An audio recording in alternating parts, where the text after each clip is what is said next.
ठीक है, आज हम कैपेसिटर का नेक्स्ट टॉपिक शुरू कर रहे हैं। लास्ट लेक्चर में हमने पढ़ा था कि व्हाट इज़ कैपेसिटर, फिर उसके कैपेसिटेंस, फिर कैपेसिटर्स के टाइप, पैरेलल प्लेट, सिलिंड्रिकल और स्फेरिकल, ये तीन हमने पढ़ा था। सबकी कैपेसिटेंस कितने कितने होते हैं ये भी हमने पढ़ा था। अब ये पता चला था कि वहाँ पे कैपेसिटेंस जिस किसी भी का हो, पैरेलल का हो या स्फेरिकल का हो या सिलिंड्रिकल का हो, कोई भी, उसमें डिपेंड कर रहा था कि उसकी डायमेंशन पे, यानी साइज एंड शेप पे।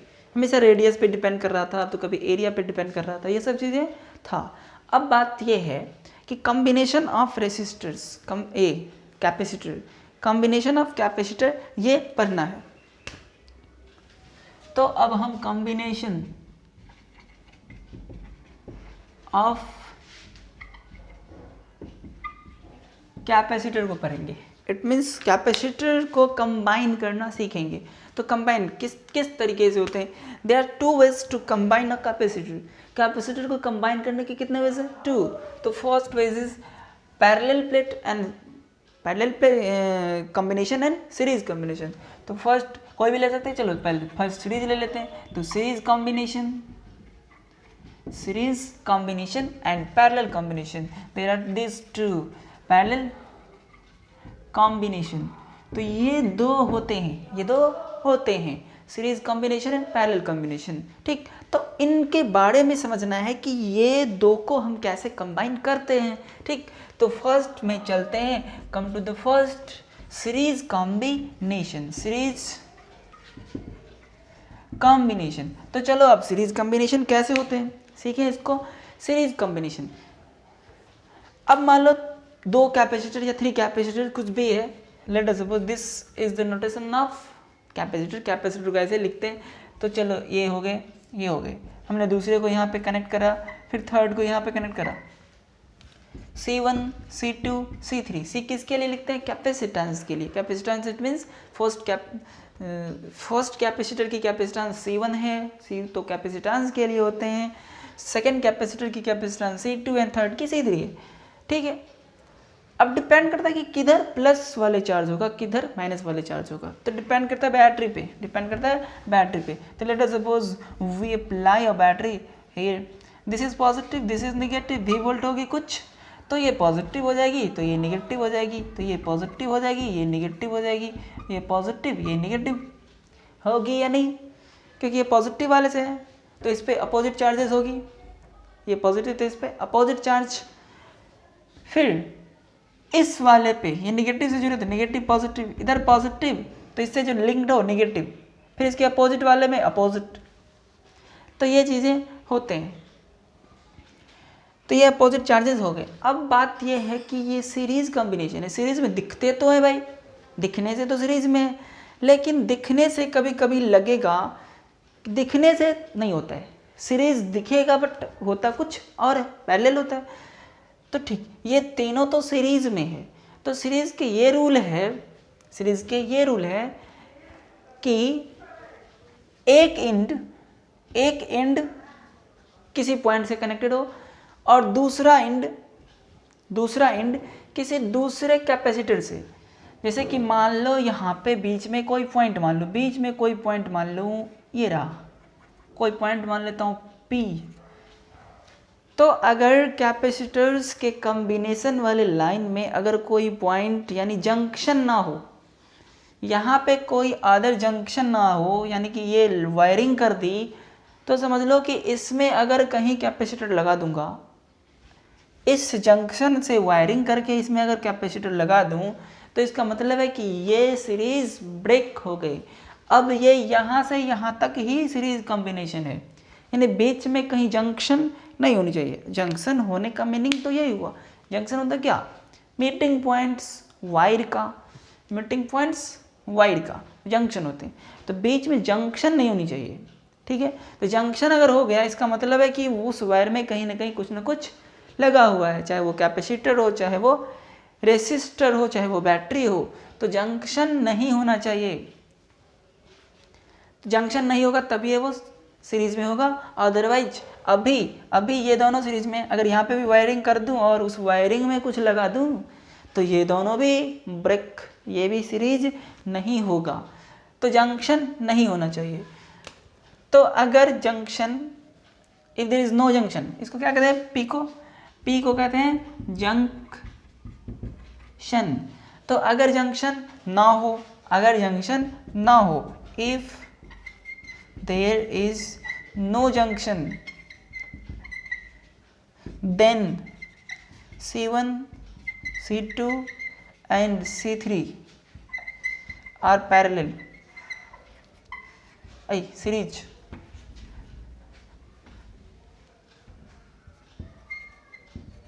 अगर जंक्शन ना हो तो सीरीज, और अगर जंक्शन हो, इफ देयर इज जंक्शन, अगर जंक्शन हो, if there is a junction,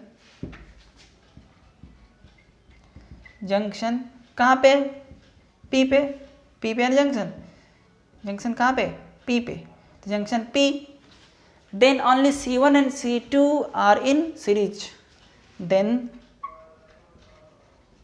only C1 and C2 are in series, वो किसी और के सर्किट के सीरीज एंड पैरेलल कुछ भी हो सकते हैं। तो बीच में जंक्शन नहीं होना चाहिए, यानी बीच में कोई ब्रांचेज, कोई कैपेसिटर अदर नहीं लगना चाहिए। अब बात यह है कि ऐसे भी तो हो सकता था ना, कभी कभी हो ये सकता था कि ये हो,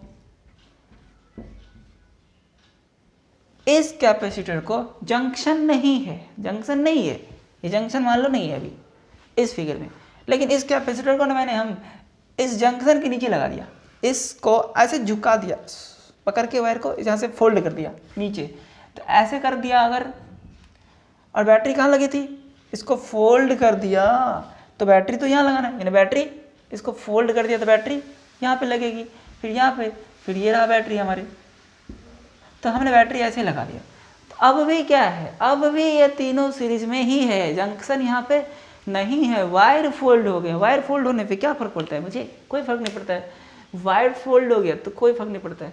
अगर यहाँ पे इधर कुछ लगा दूँ तो जंक्शन बन जाएगी वो, लेकिन अभी जंक्शन नहीं है, तो यहाँ पे भी C1 C2 एंड C3 तीनों क्या है, पैरेलल है, सीरीज है, here C1 C2 and C3 are in series, ये जंक्शन नहीं है, वो भी क्या है, सीरीज। समझ में आ रहे हैं। एक और भी तरीके हमारे सीरीज को समझने के, मान लो अब इसमें जो कुछ भी चार्ज निकला, पॉजिटिव चार्ज यहाँ से ऐसे फ्लो हो रहे, फिर आ रहे, तो जो चार्ज फ्लो हुआ, जो चार्ज इसमें से फ्लो हुआ यहाँ पे, ये चार्ज सब में गौर से देखो तो सब में चार्ज हमने क्यों ही दे रखा है, जितनी चार्ज इसमें दिया उतनी चार्ज इसमें, उतनी चार्ज इसमें, और दो जो प्लेट होते हैं, जितनी पॉजिटिव प्लेट पे चार्ज होते हैं उतनी निगेटिव प्लेट पे चार्ज होते हैं, हालांकि वो निगेटिव में होते हैं, माइनस क्यू। तो देखा गया कि सीरीज में जब सीरीज में था, यानी जब सीरीज में था तो ये तो नहीं होगी ना, ये आपको खुद समझना है। जब सीरीज में होगा, यहाँ पे मैंने लिख दिया हूँ, when if there is no junction, जब जंक्शन नहीं होगी तो दोनों तीनों सीरीज में होगी। तो जब जंक्शन नहीं होगी, मान लो जब जंक्शन नहीं थी, तो जब जंक्शन नहीं थी, वायर था सीधा सीधा, तो जो कुछ भी चार्ज यहाँ पे पास करेगी उतना ही इसमें भी, उतना ही इसमें भी, तब तो सब में क्यू है ना, सब में सेम चार्जेस आ रहे हैं। तो पता ये चला कि सीरीज में क्या सेम होते हैं, इन सीरीज क्यू क्या होते हैं, सेम। सीरीज में जितने भी हो, सीरीज में जितने भी कैपेसिटर्स लगे हों, एक पे जितनी चार्ज जाएगी उतनी ही चार्जेस सब पे जाएगी, यानी सीरीज में क्यू सेम होगी। क्यू क्या होगी, सेम। समझ में आए। तो सीरीज में सब पे क्यू सेम होगा। चलो ठीक, तो हमें दिख भी रहा है सीरीज में सब पे क्यू सेम है। अब देखता हूँ दूसरे तरीका और भी समझने के क्या हो सकते हैं। एक तो ये रहा कि बीच में कोई जंक्शन पॉइंट नहीं होनी चाहिए, तो सीरीज में है। दूसरा ये, मान लो यहाँ से चार्ज निकला, अब इस चार्ज को इस पार से उस पार जाना है, इस साइड से उस साइड जाना है, इस साइड से इस चार्ज को उस साइड जाना है, तब तो फिर से वो बैटरी में वापस जाएगा निगेटिव। तो ये देखो इस साइड से उस साइड चार्ज को जाना है, तो बताओ कि उस चार्ज को इससे भी क्रॉस करना पड़ेगा। ऐसा समझो, चार्ज को मान लेता हूँ वाटर की तरह, चार्ज को मान लेता हूँ, चार्ज फ्लो को वाटर फ्लो मान लेता हूँ, और ये जो कैपेसिटर्स है उसको पूल मान लेता हूँ, ब्रिज। तो अगर इस वाटर को इस साइड से उस साइड जाना है तो इस ब्रिज को भी क्रॉस करेगा, इस ब्रिज को भी क्रॉस करेगा, इस ब्रिज को भी क्रॉस करेगा, तीनों ब्रिज को क्रॉस करना पड़ेगा। इट मीन्स कि ये जो भी charge flow, it means charge को क्या माना है मैंने, वाटर, इस साइड से उस साइड जाना है तो तीनों से क्रॉस करनी पड़ेगी।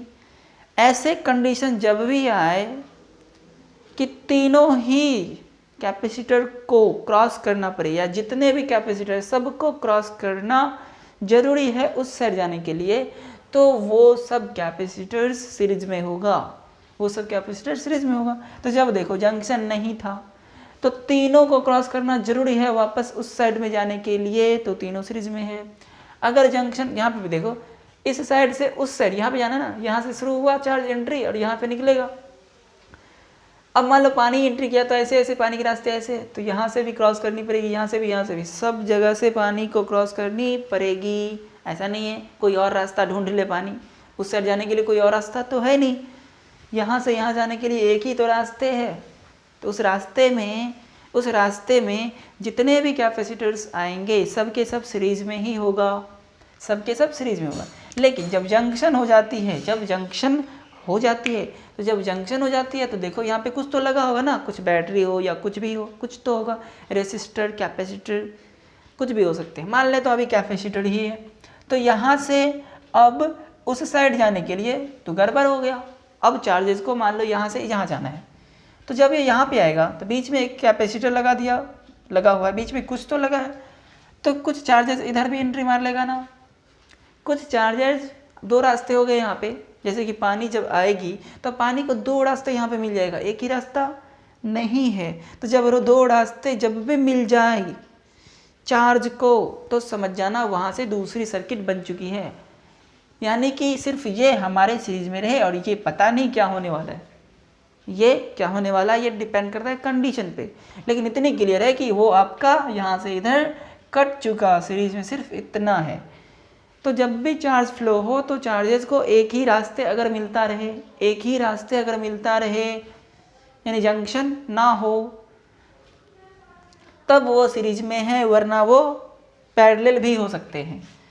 तो ये चीज़ें हमें समझ में आया है अभी कि सीरीज कब होगा, यानी बीच में कोई जंक्शन पॉइंट नहीं होनी चाहिए। सीधी वायरिंग में जितने भी लगे हों, हाँ सीधी वायरिंग में ये टेढ़े भी हो सकते हैं, ऐसा नहीं है, इसका मीनिंग वही है, एक ही रास्ते, सेम रास्ते में आने वाले जितने भी सीरीज। तो इसे पहले नोट कर लो। तो हमने समझा कि सीरीज में क्या क्या सब होते हैं, तो पता चला कि अभी क्यों सेम होते हैं। अब देखता ये हूँ कि क्यों सेम होते हैं, तो इसको डिफरेंट कैसे करें। अगर कोई ब्रांचिंग ना हो, कोई जंक्शन पे ब्रांचिंग ना हो, कोई जंक्शन पे कोई ब्रांच ना लगा हो, if there is no branching at any junction, if there is no branching at any junction in a circuit,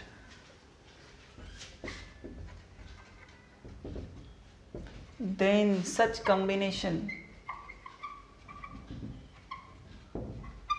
ये कॉम्बिनेशन है, then such combination is series में होते हैं। ऐसे कॉम्बिनेशन डेफिनेशन की कोई जरूरत नहीं होती है। चलो अब इक्विवेलेंट कैपेसिटेंस सीरीज के लिए निकालते हैं। इक्विवेलेंट कैपेसिटेंस इन सीरीज कॉम्बिनेशन। सीरीज कॉम्बिनेशन में इक्विवेलेंट कैपेसिटेंस। अब बात यह है कि इक्विवेलेंट वर्ड की मीनिंग क्या है। जैसे कि कोई रूम है, उसमें 5 बल्ब आपने जला रखा है, छोटे वाट का, मैंने कम लाइट देने वाला बल्ब है। तो अब कोई रूम में 5 बल्ब जला रखा है, तो पता चला 5 बल्ब क्यों जलाया मैंने 5 बल्ब क्यों जला रखा है फालतू का। तो सोचा कि अच्छा इसको ना 5 बल्ब को हटा देता हूँ, 5 बल्ब को हटा देता हूँ और कोई एक बल्ब लगा देता हूँ। कोई एक बल्ब ऐसा लगा देता हूँ कि इन पांचों का काम अकेले वो कर ले, इन पांचों का काम वो अकेले कर ले, जितना वो 5 मिलके करता था उतना ये एक ही मिलके कर ले। तो वो बल्ब सिंगल वाला जो मैं लगाऊंगा वो कहलाएगा equivalent bulb of this 5 bulb, equivalent bulb of this 5 bulb. ये होते हैं इक्विवेलेंट की मीनिंग। तो उन सब चीज़ों को रिप्लेस कर दो किसी नए के रूप में सिंगल से, तो वो इक्विवेलेंट कैपेसिटेंस कितने होंगे। जैसे 3 कैपेसिटर्स लगे थे, अब पता चला कि इस तीनों को हटा दूँ, कोई एक कैपेसिटर लगा दूँ जो ये तीनों का काम अकेले करे, तो वो अकेले वाला क्या होगा, इक्विवेलेंट कैपेसिटेंस, यानी तीनों की कम्बिनेशन कितनी होगी।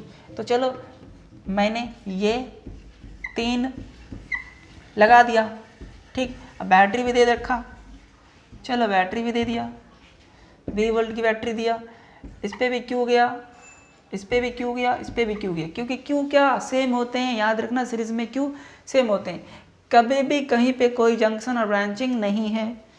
जंक्शन तो मान लो कहीं पे भी हो सकते हैं, यहाँ पे भी है, एक इधर से और एक इधर से, लेकिन ब्रांचिंग तो नहीं है ना, जंक्शन पे ब्रांचिंग तो नहीं है ना, नहीं है तो वो क्या है, सब सीरीज में है, सब क्या है, सीरीज में है, सीरीज में है तो Q same. Let us suppose 3 capacitors, अब यहाँ पे लिख लो, let us suppose 3 capacitors C1, लिखते रहना, 3 capacitors C1, C2 and C3 are connected in series across a battery of potential difference V। लिख लिया, ये सब चीज़ें लिख लिया मैंने। उसके बाद लिखो नीचे से, हम जो कुछ भी V दे रहे हैं, जो कुछ भी V दे रहे हैं, कुछ ये यूज़ करेगा, कुछ ये, तीनों मिला के ख़त्म, ठीक। लेकिन जो कुछ भी चार्ज ट्रांसफ़र किए जा रहे हैं वो सब पे सेम किए जा रहे हैं, चार्ज सब पे सेम, ठीक। बंटवारा किसका हो रहा है, जो कुछ भी हम बंटवारा कर रहे हैं किसका, V का।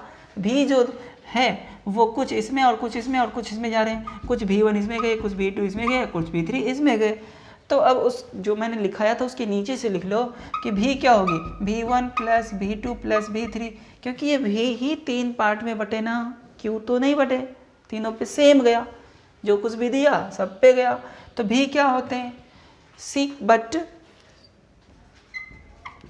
Q होते हैं C भी, तो V क्या होगा, Q बाई C।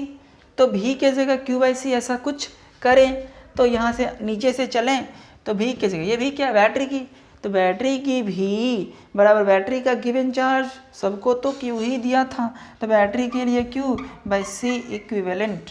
ये टोटल V है ना, टोटल V बराबर total Q by total capacitance, total Q by total capacitance, total मतलब इक्विवेलेंट, जो टोटल हमें निकालना है, इक्विवेलेंट मतलब टोटल, ठीक, जो हमें निकालना है। और Q तो सबकी सेम ही है, जितनी दे रहा है सब के सब सेम ही ले रहा है। इसका मतलब ये नहीं कि 3Q कर दे, 3Q नहीं करना है, दिया जा रहा है Q सबको, तो Q ही है, तो V हो गया Q by C।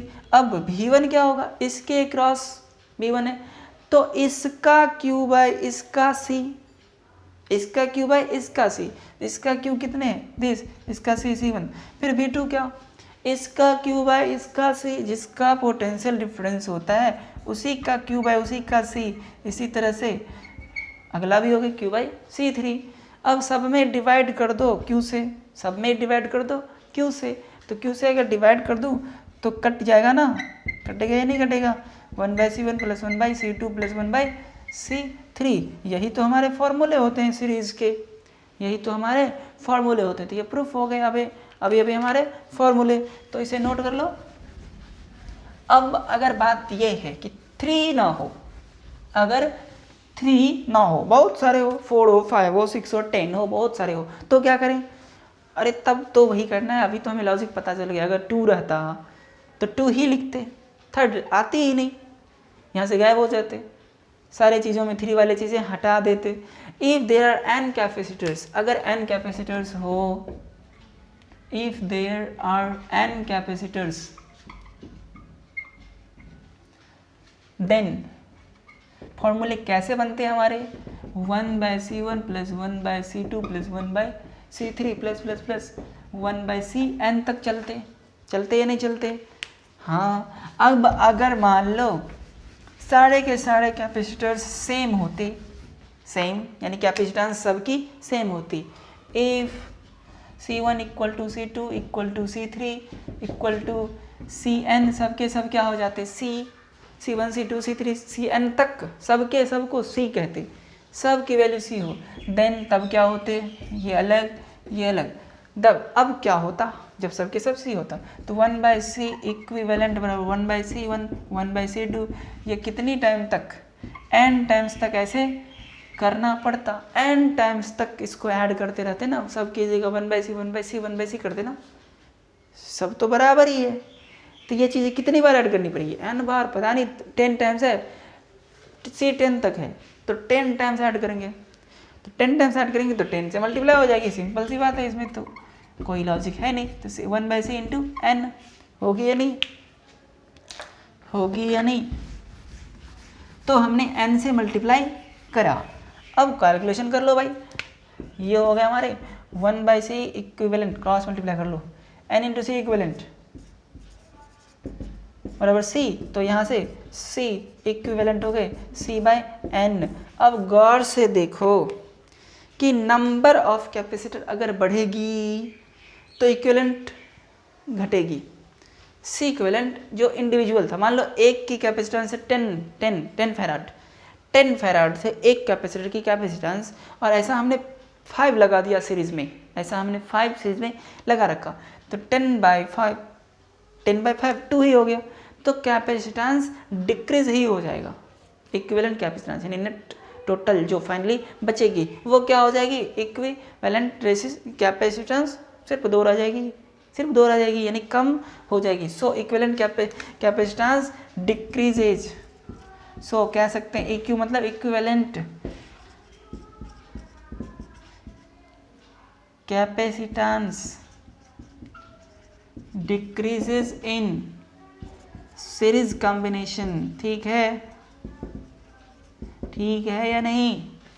Equivalent capacitance decreases in series combination, क्योंकि डिवाइड हो गया, number of capacitors increases, C equivalent decreases, ये चीज़ें आपको खुद यहाँ से समझना है। तो ये हमने देखा इक्विवेलेंट कैपेसिटेंस सीरीज के बारे में, ठीक है, तो इसे नोट कर लो।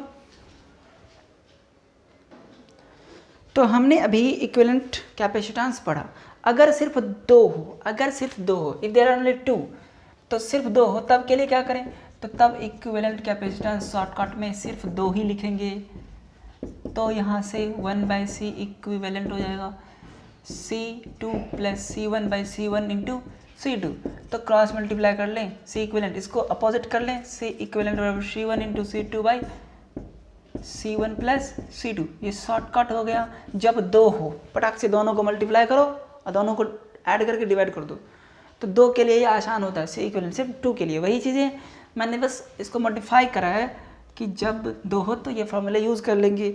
अब बात ये है कि ये जो मान लो 2 लगा है, ठीक, 2 कैपेसिटर्स लगे हैं सीरीज़ में, तो दोनों की जो V1 V2 अलग अलग थे, 2 को ही मानता हूँ, तो V1 V2 को निकालते कैसे? V1 V2 को कैसे निकालेंगे? तो 2 कैपेसिटर्स अगर ऐसे लगे हों, बस इसे थोड़ी की तरह समझे, कोई टॉपिक नहीं, समझ लें कि ये क्या कैसे होते हैं। तो 2 कैपेसिटर्स लगे हैं, ये बैटरी की पोटेंशियल डिफरेंस कुछ तो है, V मान लिया मैंने, V मान लिया, इस पे भी क्यों जा रहे हैं, इस पे भी क्यों जा रहे हैं, ये बात सही है कि एक पे प्लस में एक पे माइनस में, ये बात क्लियर है। तो मैं मानता हूँ पॉजिटिव प्लेट पे जाने वाली जो चार्जेस होती है वही होती है चार्ज ऑन कैपेसिटर, तो हमने क्यों मान रखा है, ठीक है भाई। जब V देंगे तो ये V1 लेगा, ये V2 लेगा, ये C1 होगा, ये C2 होगा, मान होगा कि नहीं होगा। अब बात ये है कि हमने जो V दिया है, हमने जो V दिया है वो V1 + V2 होगी, पहले इसको मत लिखो। अब देखो इस पे Q और इस पे Q दोनों क्या है? सेम। इस पे Q दोनों पे क्या है? सेम। तो इसका Q कितना होगा? इसका Q होगा CV, तो C1 V1, एंड उसका Q कितना होगा? CV, उसकी C2 V2, तो दोनों की CV निकाल लिया। तो इसका मतलब है कि C1 V1 दोनों तो सेम है ना, Q। सो C1 V1 = C2 V2 होगा या नहीं होगा? हो गया नहीं? तो यहाँ से V1 निकाल लो, C2 V2 by C1, C2 V2 by C1, but इसके नीचे से चलना, बट V बराबर V1 प्लस V2 है कि नहीं? V बराबर V1 प्लस V2 है, क्योंकि V ने जो दिया वो दोनों ने बंटवारा करा, तो V equal to V1 is what? C2 V2 by C1 plus V2। अब यहाँ से C2 नहीं, V2 कॉमन ले लो, V2 कॉमन, V2 हमने कॉमन ले रखा, V2 हमने कॉमन लिया, तो ये हो गया V2 C2 plus C1 by C1। तो V2 यहाँ से क्या निकल गए, इसको इसके नीचे ले आओ, तो V2 हो गए हमारे C1 by C1 plus C2 into V। तो ये V2 आ गए C1 by C1 plus C2 into V। सही है। अब चलें अगले स्टेप में, इसके नीचे आपको कहाँ जाना है, इसके बाद नीचे से। अब एक बार हमने क्या किया, एक बार ये तो V2 निकला अभी, यानी दूसरे वाले पे अब V1 निकालें, तो V1 की जगह डाल देता हूँ, ठीक। So V1 equal to C2, V2 is what, V2 को डाल देता हूँ, V2 को C1 by C1 plus C2 into V by C1, ये C1 और ये C1 गए, तो V1 हो गए C2 by C1 plus C2 into V। अब गौर से देखो, C1 वाले में C2, 1 वाले में C2 और 2 वाले में C1, ऊपर में V by C1 plus C2 दोनों में है, V by C1 plus C2 दोनों में है। गौर से देखो, V ऊपर में by C1 plus C2, V ऊपर में C1 बाई C2 नीचे में, तो V by C1 plus C2 ये दोनों कैपेसिटेंस की एडिशन नीचे में है, इनटू में बैटरी की है पोटेंशियल डिफरेंस, तो 1 वाले में 2 और 2 वाले में ऊपर में C1। इट मीन्स जब इसमें हम V1 निकालेंगे तो V by C1 plus C2 तो कर लेंगे, पहले V by C1 plus C2 तो कर लेंगे, जब इस वाले में V निकालने हैं तब इनटू C2 कर देंगे, इसके टाइम में इसकी C से मल्टीप्लाई और इसके टाइम में इसकी C से, ठीक, अपोजिट से कर देंगे तो दोनों की भी आ जाएगी। तो ये थे कैलकुलेशन हमारे V के निकालने की। तो इस तरीके से हम V निकाल लेंगे, इसे नोट कर लो। तो अब हमें पढ़ना है सेकंड। फर्स्ट हमने पढ़ा, जाना कि कैसे क्या होता है। अब सेकंड है हमारे पैरेलल कॉम्बिनेशन। B क्या है, पैरेलल कॉम्बिनेशन। पैरेलल कॉम्बिनेशन में देखने में तो सही है भाई, पैरेलल देखने को मिलता है। पैरेलल कॉम्बिनेशन ऐसे होगा, तीनों को एक पॉइंट से जोड़ा, इस तीनों को अनदर पॉइंट से जोड़ा। वायरिंग है ये, सिंपल सी बात है। वायरिंग किसी तरह से होती, टेढ़े मेढ़े भी हो सकते हैं, ऐसे भी कनेक्ट कर सकते हैं ना, वायरे है तो ऐसे भी कनेक्ट कर सकते हैं, ऐसे बीच में सीधा। तो ठीक है भाई, इसकी C1 मान लेता हूँ, इसकी C2 मान लेता हूँ और इसकी C3 मान लेता हूँ। अब Q कितना होगा, C1 C2 C3 तो होगा ही, Q कितना होगा, सीरीज तो है नहीं जो सेम होगा, पैरेलल है।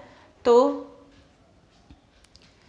इस वाले में पानी जो पहले वाले में जो थे सीरीज में, जो कुछ भी पानी फ्लो होगा तीनों पूल से सेम फ्लो होता, इसीलिए तो Q सेम था, इसीलिए तो Q सेम था, क्योंकि पानी तो फ्लो एक ही रास्ते है, जितनी फर्स्ट पूल से जाएगा उतना सेकंड पूल से, उतना थर्ड पूल से। लेकिन इस बार जो पानी इधर आएगी, बैटरी लगा दो, मान लो इधर बैटरी लगा दिया मैंने, तो ये लगा दिया, ठीक है, 20 वोल्ट की बैटरी लगा दिया।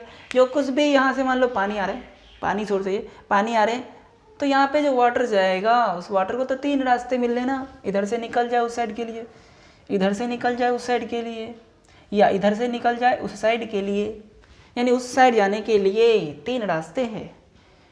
रास्ते अगर अलग अलग हो गए तो वो अलग अलग रास्ते हमेशा पैरेलल में होगा, सेम रास्ता रहेगा तब ना। सेम रास्ते में जितने भी आते हैं सीरीज में होते हैं, और अलग अलग रास्ते में जितने भी आते हैं वो पैरेलल में होते हैं।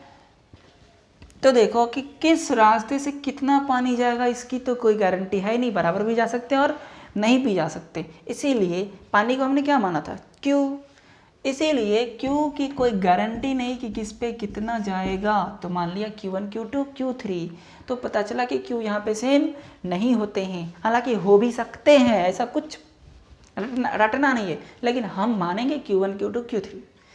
तो बात यह है कि तीनों प्लेट की पॉजिटिव प्लेट एक पॉइंट से जुड़ी है। Late us suppose this be a point and this be a point. अब गौर से देखो, तीनों प्लेट का कनेक्शन इस पॉइंट से जरूर है, और इधर की तीनों प्लेट का इस पॉइंट से कनेक्शन जरूर है। तो बात ये निकली दूसरी तरीके से कि अगर प्लेट्स का जितने भी प्लेट्स है, जितने भी कैपेसिटर्स है, उनकी एक प्लेट का कनेक्शन किसी एक पॉइंट से हो और दूसरे प्लेट का कनेक्शन किसी अदर पॉइंट से हो, तब क्या होगी, वो पैरेलल में होता है। If one plate of all the capacitor, लिख लो इसे कि पैरेलल कॉम्बिनेशन कब होते हैं, लिखो। तो when one plate of all the capacitors are connected to one point, and another plate of all the capacitors are connected by some other point, then such combination is parallel combination. So one plate of all the capacitors are connected by one point, and other plate of all the capacitors are connected by other points, then such combination is parallel combination. तो ठीक है, यहाँ पे तो अलग अलग है। समझने के लिए क्या बात थी, चार्जेस को अगर पानी मान लूँ और कैपेसिटर्स को अगर पुल मान लूँ, तो यहाँ से जो पानी निकलेगा वो तीन रास्ते मिल रहे हैं, रास्ते अलग अलग हो गए तो समझ लो कि वो पैरेलल हो गए। एक ही रास्ते में अगर मान लो एक ही रास्ता था, ये और ये आ गया, तो इस रास्ते में जो कुछ भी वाटर इस रास्ते से गया, तो उसको इससे भी क्रॉस करना पड़ेगा। तो ऐसे कंडीशन जब भी आते हैं कि मजबूरी हो गई वाटर के लिए, यानी चार्ज के लिए दोनों से पास करना, तो वो दोनों सीरीज में हो जाते हैं। लेकिन यहाँ पे तो ऐसी बात है नहीं, हमने तो ये दिया नहीं था, इसीलिए यहाँ पे बेचारे अकेले हैं। तो ये तीनों पैरेलल में है। तो अब यहाँ पे डेफिनेशन के बाद लिखना है, समझ में तो आ गया ना, पैरेलल है। हाँ, एक और बात है, अगर जैसे अभी मैंने बोला कि इस बीच में कैपेसिटर लगा दूं तो ये दोनों सीरीज में हो गए, ये दोनों सीरीज में, और वो दोनों सीरीज में ऐड होने के बाद जो कुछ भी वैल्यू होगी उसके ये और ये पैरेलल में है, उसके पैरेलल में ये दोनों है। ठीक है, तो यहाँ पे बीच में अगर कोई आ जाए, रेसिस्टर, कैपेसिटर या बैटरी, तो समझ लो कि वो इसके सीरीज में आ गए हैं। तो ये पैरेलल कॉम्बिनेशन है। ठीक, तो पैरेलल कॉम्बिनेशन ये था। हाँ, पैरेलल कॉम्बिनेशन में गौर से देखा जाए कि अगला पॉइंट कि भी की क्या होता है। यहाँ पे चार्ज तो पता चला, अरे भाई चार्ज तो बंटवारा होता है, भी का क्या होता है, सीरीज में तो भी का बंटवारा हो रहा था, चार्ज का नहीं। यहाँ पे चार्ज का नहीं हो रहा है तो कुछ तो होगा ना बंटवारा। चार्ज का मतलब चार्ज का बंटवारा हो रहा है, जो कुछ भी क्यू दिया जा रहा है, Q1 Q2 Q3 का जो कुछ भी पानी दिया जा रहा था वो तीन रास्ते से गए ना। लेकिन भी सब प्लेट एक ही पॉइंट से कनेक्टेड है ना। देखो, ये वाली प्लेट इस पॉइंट से, ये वाली प्लेट भी इस पॉइंट से, ये वाली प्लेट भी इस पॉइंट से, ये पॉइंट इस बैटरी से कनेक्टेड है, तो इसकी एक प्लेट सब के सब इससे कनेक्टेड है, दूसरा प्लेट सब के सब इससे कनेक्टेड है, तो सबको पोटेंशियल डिफरेंस सेम मिलेगा। तो याद रखना है कि Q सेम होते हैं किसके लिए, फॉर पैरेलल कॉम्बिनेशन के लिए। पैरेलल कॉम्बिनेशन, इसी से आपको पता चलेगा कभी भी कॉम्प्लिकेटेड सर्किट में जिसके अक्रॉस Q नहीं, जिसके अक्रॉस भी सेम हो जाते हैं, जिसके अक्रॉस भी सेम हो जाते हैं, वो क्या हो जाते हैं, पैरेलल में। आपको इसी से पता चलेगा कॉम्प्लिकेटेड सवालों में, जिसमें Q सेम हो जाए तो समझ जाएंगे कि वो सीरीज में है। तो अब इक्विवेलेंट कैपेसिटेंस के बारे में हमें समझना है। तो अब इक्विवेलेंट कैपेसिटेंस के लिए पढ़ें, इक्विवेलेंट कैपेसिटेंस इन पैरेलल। ठीक है, इन पैरेलल इक्विवेलेंट ये तो अभी हमने कुछ इसके बारे में समझा, ठीक। तो इक्विवेलेंट कैपेसिटेंस इन पैरेलल कितने होता है, तो आप यहाँ से भी कर सकते हैं, इसके नीचे भी फिगर मैं यही यूज़ करूँगा। आपको अगर फिर से खींचना हो तो खींच सकते हैं, नहीं तो यहीं से काम चलाओ। एग्जाम में आपको अपना माइंड लगा लेना, इसी फिगर से हम काम कर रहे हैं। चलो, तो जो कुछ भी हम इक्वेशन किसके लिखते हैं, याद करो सीरीज वाले, v equal to v1 plus v2 लिखा था। It means what ever is dividing, जो कुछ भी बांटे जा रहे हैं उसका इक्वेशन हम लिखते हैं। v क्या बांटे जा रहे हैं, नहीं तो v तो सबका सेम है, तो बांटे क्या जा रहे हैं, बांटे तो जा रहे हैं q दिया और q1 plus q2 plus q3 हो गया। तो q का इक्वेशन लिखना है। उससे पहले क्या लिखे, लेट अस सपोज, आप ये लिख लो, let us suppose 3 capacitors having capacitances C1, C2 and C3 are connected across a battery of potential difference V। इतना लिखने के बाद आपको ये इक्वेशन लिखना है। नाउ उतना लिखने के बाद ये इक्वेशन लिखना है कि बंटवारा किसकी हो रही है, Q की, तो Q1 plus Q2 plus Q3, but Q क्या होते हैं, C इंटू V, फॉर्मूले तो Q बराबर C भी होते हैं। तो बताओ ये Q कौन सी है, बैटरी का ना, तो बैटरी की Q है, तो बैटरी की C मतलब बैटरी के लिए C, it means total C, तो टोटल Q ये है ना, ये टोटल Q है, तो टोटल Q बराबर टोटल C मतलब equivalent C into total V मतलब तो बैटरी की, तो टोटल Q बराबर total C, it means equivalent C into V। Q1 कौन सी, ये वाली ना, इसमें Q1 तो इसकी C इंटू इसकी V, इसकी C इंटू इसकी V, तो C1 इंटू V तो सबका क्या है, सेम है, V सबकी सेम होते हैं पैरेलल में, ये हमने पहले ही जान रखा है। Q2 ऐसे ही Q2 क्या होगा, C2 इंटू V, और ऐसे ही Q3 क्या होगा, तो C3 इंटू V। क्या हम डिवाइड कर सकते हैं V से, सब में डिवाइड कर सकते हैं, तो कैंसिल आउट हो जाएगा, तो C इक्विवेलेंट क्या हो जाएगा, C1 plus C2 plus C3 equivalent. अगर दो ही को रखता, मैं सिर्फ 2 को रखता, तो सारे 3 वाले, सब 3 वाले क्या हो जाते, नहीं रहते, सब 3 वाले हट जाते, तो C1 प्लस C2 होते। तो पैरेलल में ये हमारे फॉर्मूले हो गए। अब हम मॉडिफाई कर सकते हैं इसको।